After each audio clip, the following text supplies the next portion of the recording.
Latest satellite images, makikita nyo po wala tayong bagyong minomonitor sa loob at labas ng Philippine Area of Responsibility. Maliit nga yung posibilidad na magkaroon tayo ng bagyo sa mga susunod na araw.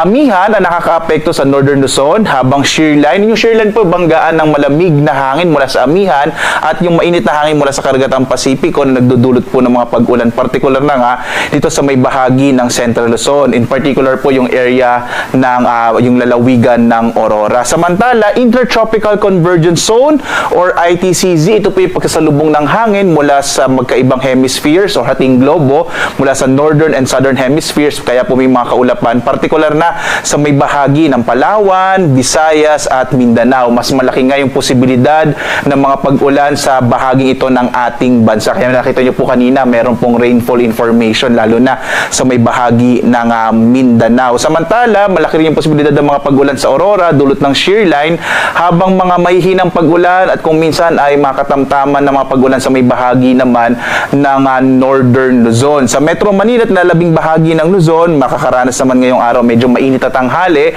pero may mga posibilidad pa rin ng mga isolated o pulupulong pag-ulan, pagkilat, pagkulog sa hapon hanggang sa gabi.